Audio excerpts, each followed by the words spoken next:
सभी को मेरा सादर नमस्कार।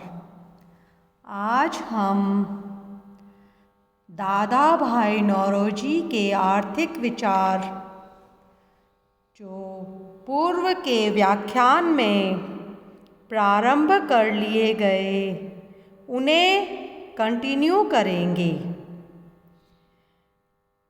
इसके पूर्व हमने दादा भाई नौरोजी के गरीबी संबंधी विचार, निकासी संबंधी, ब्रिटिश शासन की आलोचना, भारत में राष्ट्रीय आय और सार्वजनिक ऋण संबंधी विचारों का अध्ययन कर लिया था।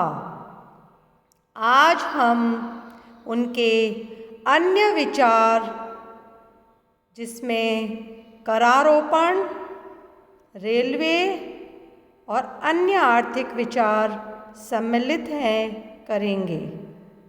सर्वप्रथम आज हम उनके करारोपण संबंधी विचारों से अपने व्याख्यान का प्रारंभ करते हैं। ब्रिटिश सरकार की कर नीति भारतीय संसाधनों के शोषण का मुख्य साधन व भारतीय नागरिकों से भेदभाव का एक प्रतीक थी। नौरोजी ने सिद्ध किया कि भारत एक ऐसा देश है जहां कर भार दुनिया में सर्वाधिक है। भारतीय नागरिकों पर कर भार ब्रिटिश की तुलना में 2.5 गुना है। इंग्लैंड में कर आय राष्ट्रीय आय का 8.5% है, जबकि भारत में यह 22% है। भारत में करों से प्राप्त आय की निकासी होती है, जबकि इंग्लैंड में करों से प्राप्त आय कल्याण पर खर्च की जाती है। और 19वीं सदी के अंत में दुर्भिक्ष व अकाल के लिए नौरोजी ने करारोपण को उत्तरदायी माना है। अगला विचार है रेलवे से संबंधित। भारत में आधारभूत ढांचा तैयार करने के लिए ब्रिटिश सरकार ने भारत में रेलवे का एक विशाल जाल फैलाया। नौरोजी ने रेलवे के अच्छे व बुरे दोनों पक्षों की बात की है, लेकिन निष्कर्ष रेलवे विस्तार कार्यक्रम के विपरीत ही रहा। नौरोजी ने रेलवे के जो लाभ थे वह इस प्रकार से बताए: सस्ती व तीव्र परिवहन व्यवस्था, रोजगार के नए साधनों का विकास, आंतरिक व विदेशी व्यापार में वृद्धि, औद्योगिकरण को प्रोत्साहन, कृषि के लिए विस्तृत बाजार, देश के आर्थिक विकास की नई दिशा आदि इन्होंने रेलवे से होने वाले लाभ गिनाए थे। और रेलवे से होने वाली हानि के अंतर्गत नौरोजी ने कहा है कि यह आर्थिक निकासी का प्रमुख स्रोत था और इससे पूर्व भी आर्थिक निकासी होती थी, लेकिन रेलवे के आने के बाद इसमें गति और तीव्र हो गई। विकास विदेशी पूंजी से, जिस पर ऊंची ब्याज दर लगती थी और वह उसका भार भारतीयों को वहन करना पड़ता था, और लाभांश जो होता था वह इंग्लैंड को जाता था। इस प्रकार से नौरोजी ने बताया कि रेलवे भारत के लिए किस प्रकार से हानिप्रद रहा था। दादाभाई नौरोजी के अन्य आर्थिक विचार लेज़ेस फेयर की प्रतिष्ठित विचारधारा का प्रबल विरोध, इसे उन्होंने भारत में अनुपयुक्त माना और स्वदेशी पर बल दिया। मिश्रित अर्थव्यवस्था की वकालत की, स्वर्ण निर्यात का विरोध किया क्योंकि व्यावसायिक स्तर पर नहीं किया जा रहा। आर्थिक निकासी का यह एक मुख्य स्रोत था। भारत में माल्थस के जनसंख्या के नियम के लागू होने का प्रबल विरोध किया। दुर्भिक्ष, अकाल, महामारी आदि अति जनसंख्या के कारण भारत में देखने को नहीं मिलते। ये तो ब्रिटिश सरकार के आर्थिक शोषण के प्रतीक हैं, ऐसा दादाभाई नौरोजी का मानना था। भारत में व्याप्त आर्थिक असमानता की ओर देशवासियों का ध्यान आकृष्ट किया और दो प्रकार की असमानताओं का नौरोजी ने उल्लेख किया। पहला, भारतीयों और गैर भारतीयों के मध्य व्याप्त असमानता।